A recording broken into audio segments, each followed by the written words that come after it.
नमस्कार, आप देख रहे हैं headline36.com और मैं हूं आपके साथ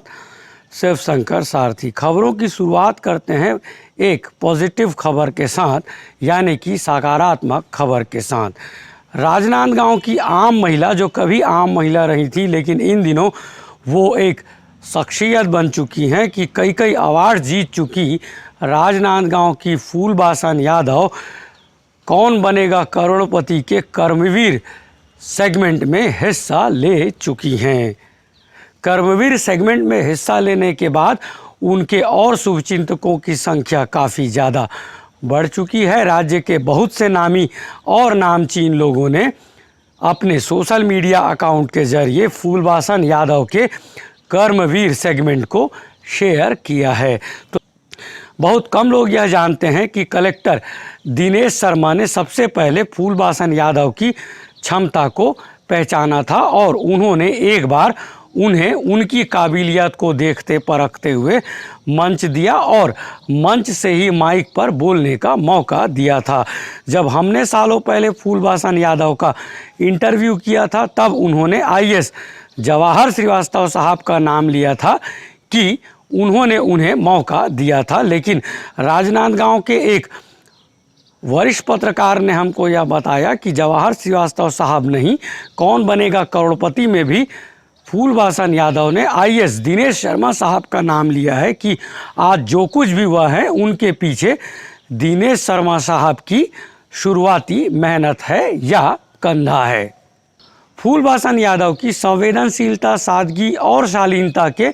बहुत से लोग मुरीद हैं, लेकिन इस कार्यक्रम में उनके पहनावे ने भी बहुत से लोगों को फिर से मुरीद कर दिया है। तो साथ ही हम जब फूलबासन यादव छत्तीसगढ़िया की बात कर रहे हैं तब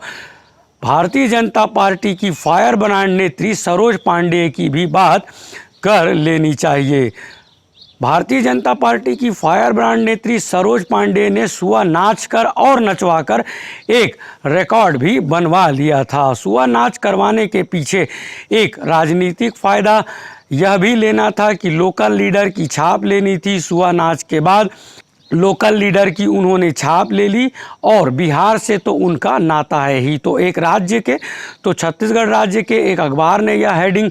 लगाई है, उसे भी आप सब देख लीजिए कि राज्य के बहुत से लोगों को, राज्य के किसी भी भारतीय जनता पार्टी के नेताओं को राज्य से बाहर निकलने की मनाही है, मतलब कि आमंत्रण रही है। जब आमंत्रण नहीं है, जब अन्य राज्यों में चुनाव हो रहे हैं, जबकि कांग्रेस से ज़्यादातर नेता बाहर के राज्यों में जाकर कूद कर चुनाव प्रचार कर रहे हैं। ट्रैक्टर में बैठकर छत्तीसगढ़ में एक्टिव चंदन यादव के लिए चीफ मिनिस्टर भूपेश बघेल ने बिहार में रैली आदि भी की है।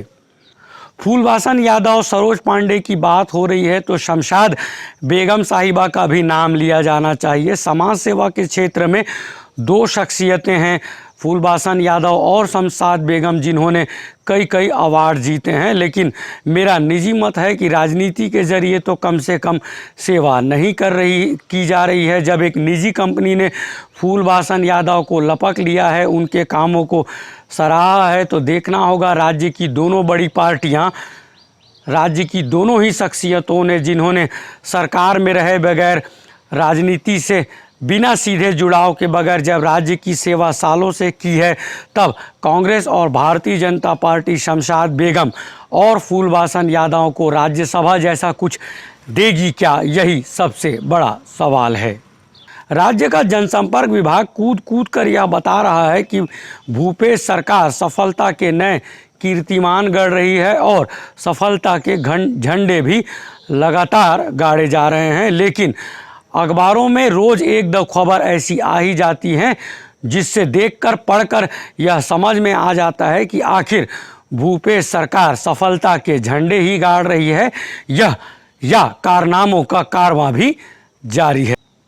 राज्य का जनसंपर्क विभाग कूद कर यह बता रहा है कि भूपेश सरकार सफलता के नए कीर्तिमान गढ़ रही है और सफलता के झंडे भी लगातार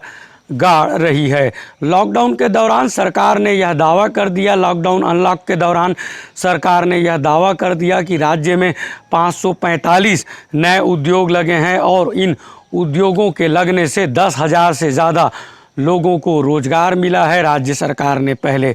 यह बताया, फिर बाद में सरकारें अक्सर यह रिपोर्ट्स और सर्वे आदि का सहारा लेती रहती हैं चेहरा चमकाने के लिए। तो हाल के दिनों में भूपेश सरकार ने यह बताया कि रोजगार के मामलों में भी उन्होंने एक लंबी उछाल ले ली है तब, जबकि इस दौरान अखबारों में एक दो खबर रोज़ यह आ जाती है जिसे देखकर पढ़कर यह समझ में आता है कि सफलता के झंडे कितने गाड़े जा रहे हैं यह तो नहीं पता, लेकिन कारनामों का कारवां लगातार चल रहा है। कृषि मंत्री रविंद्र चौबे ने यह स्वीकार किया है कि राज्य में किसानों से धान की खरीदी बहुत जल्दी नहीं होने वाली है, चूँकि बारदानों की कमी है। जब भूपेश सरकार नए नए कीर्तिमान और सफलता के झंडे गाड़े जाने का दावा कर रही है, तब छत्तीसगढ़ सरकार से यह कौन पूछेगा कि आखिर बारदानों की कमी क्यों है। एक इंग्लिश अखबार में छपी खबर के मुताबिक भूपेश सरकार ने सीएम भूपेश बघेल ने बस्तर में 4-5 स्टील इंडस्ट्री लगे इस बारे में अपनी इच्छा जाहिर कर दी है। सामाजिक कार्यकर्ता आलोक शुक्ला ने चीफ मिनिस्टर भूपेश बघेल की आलोचना की है। उन्होंने जो लिखा है उससे ज़्यादा महत्वपूर्ण यह भी है कि आलोक शुक्ला के एफबी वॉल पर एक सज्जन ने लिख दिया, जो सीधे सीधे 30% कमीशन इस सरकार को देगा, इंडस्ट्री उसी की ही लगेगी। तो डॉक्टर संजय शुक्ला ने यह लिखा है कि छत्तीसगढ़ सरकार को एक बार सोच लेना चाहिए इंडस्ट्रीज़ के बारे में। तो दूसरी ओर जहां चीफ मिनिस्टर रहे डॉक्टर रमन सिंह ने अपने कार्यकाल में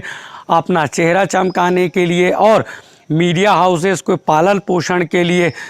जब जांच जारी है, तब अखबारों में इस तरह की खबरें छपा करती थी कि अलॉटेड बजट से ज़्यादा खर्च किया है डॉक्टर रमन सिंह की सरकार ने जनसंपर्क विभाग में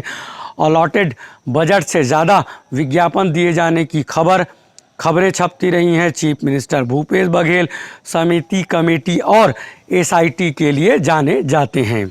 भूपेश सरकार ने डॉक्टर रमन सिंह के कार्यकाल में हुए कई फैसलों की जांच एसआईटी समिति के जरिए करवाने का जो सिलसिला बरकरार रखा हुआ है, उनकी रिपोर्ट्स का तो अता पता नहीं रहता है, लेकिन डॉक्टर रमन सिंह के फंडिंग से जो मीडिया हाउसेस फलते फूलते रहे थे, उन्होंने भी पूर्व मुख्यमंत्री डॉक्टर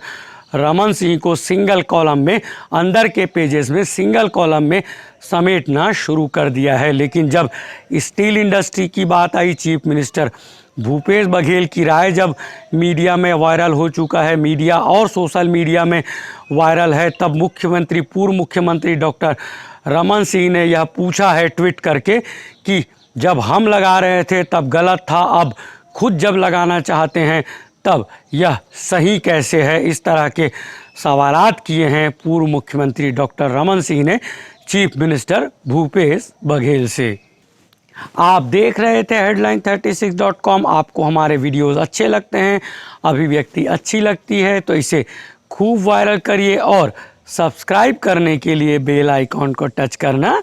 नहीं भूलिए।